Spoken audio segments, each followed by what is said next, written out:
Bienvenue dans cette deuxième vidéo. Aujourd'hui, on va parler des conséquences d'une mauvaise alimentation sur votre cheval. On va voir différentes choses qui peuvent arriver et quels en sont également les signes. Alors la première chose dont on va parler, c'est la fourbure. La fourbure, qu'est-ce que c'est? En fait, c'est une maladie qui vient affecter les pieds et qui peut être très douloureuse pour les chevaux. En fait, plus précisément, elle est causée par une inflammation dans les tissus du sabot. Ou plutôt les tissus qui vont entourer le sabot. Cela est dû à une mauvaise alimentation ou une perturbation dans l'alimentation du cheval. Souvent, ça arrive quand l'alimentation est trop riche en sucre ou en amidon, comme par exemple dans les céréales, manger trop de céréales, ou alors tout simplement de l'herbe fraîche qui va être parfois, on dit, de l'herbe grasse. Les signes de cette maladie, ça peut être une boiterie, ça peut être une raideur, également une sensibilité au toucher. Pour éviter la fourbure, certains recommandent d'éviter l'accès à l'herbe fraîche, mais en réalité, je pense que le gros problème là-dedans, ce n'est pas que les chevaux mangent de l'herbe, mais c'est que les chevaux vont manger une herbe de mauvaise qualité. Ou alors, on a souvent cette situation qu'on peut voir, c'est que les chevaux vont être en boxe avec du foin pendant des mois, et l'été arrive, on les met en pâture, et du jour au lendemain, ils passent du foin à l'herbe, qui certes, c'est des aliments qui sont entre guillemets les mêmes, parce que le foin, c'est de l'herbe séchée, mais en termes de nutriments et de composants, c'est vraiment très différent. Et passer du foin à l'herbe, souvent, c'est des choses qui peuvent entraîner des fourbures. Le deuxième problème, ça va être l'insuffisance rénale. Donc ça, c'est une maladie qui vient affecter les reins du cheval. Souvent, ce problème-là, il vient d'une surconsommation en protéines qui va venir créer des déchets toxiques dans l'organisme et donc affecter les reins. Pour les signes, ça va être par exemple une perte de l'appétit, une perte de poids, également le fait que le cheval va beaucoup uriner, une augmentation de la douleur, par exemple dans la zone abdominale. Pour éviter justement l'insuffisance rénale, ce qu'il faut, c'est ne pas lui donner une alimentation qui va être trop riche en protéines, mais plutôt du coup avoir une alimentation qui va être équilibrée, adaptée à ses besoins, également un accès illimité à de l'eau fraîche qui va être du coup de qualité et donc propre. Le problème numéro 3 qui est très connu, c'est la colique. Donc il s'agit d'une douleur au niveau abdominal.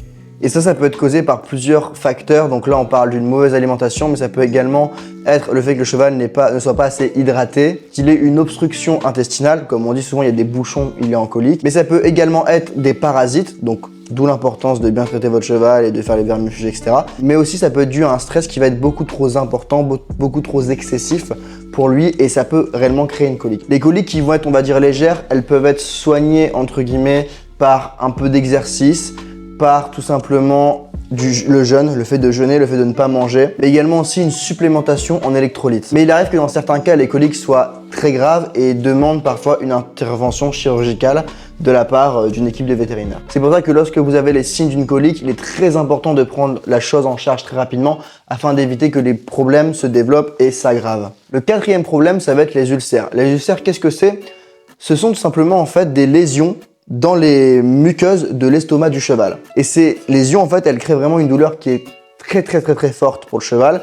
Et parfois, quand on touche le ventre des chevaux et ils crient, ils ont une réaction, parfois, c'est parce que justement, ils ont des ulcères. Et là, ce que je vais dire, ça va être intéressant, il faudra le noter, ça va être des chevaux qui deviennent agressifs. Parfois, c'est juste à cause des ulcères. Car les signes des ulcères, je vais vous les dire, je les ai sous les yeux. Les symptômes des ulcères gastriques chez les chevaux peuvent inclure une diminution de l'appétit, une perte de poids, des changements de comportement tels que l'irritabilité ou de l'agressivité, des douleurs abdominales, des coliques et des diarrhées. Donc pareil, si vous voyez que votre cheval a la diarrhée, de toute manière, c'est jamais une bonne chose. Il faut toujours faire attention. Les sources, elles peuvent être multiples, notamment le stress. Le stress peut vraiment créer des ulcères, mais également ça peut être une alimentation qui va être trop riche en grains. Typiquement, ce qu'on peut voir souvent les chevaux sont nourris au grain, ça peut créer des ulcères si c'est mal réglé. Ça peut également être une alimentation qui va être justement trop pauvre. Donc par exemple, le fait de ne pas avoir de la nourriture à disposition, par exemple du foin à volonté, ça peut créer des ulcères. Ça peut être également une alimentation qui va être inadaptée aux besoins du cheval, donc soit trop riche, soit trop pauvre. Ça peut être aussi lié à simplement une surdose de médicaments. Par exemple, les médicaments, ça va être les anti-inflammatoires stéroïdiens. Le problème des ulcères, c'est que si on ne les traite pas, il y a vraiment un risque que cela crée une colique qui, on le rappelle, est mortelle pour le cheval. Et même, ça peut même jusqu'à aller des ulcères qui ne sont pas traités à une perforation de l'estomac. Donc c'est vraiment quelque chose qu'il ne faut pas prendre à la légère. Souvent, si votre cheval, par exemple, il est un peu agressif, il n'est pas dans son assiette et que c'est pas normal, renseignez-vous, peut-être qu'il a des ulcères et ça peut être très grave si c'est pas soigné.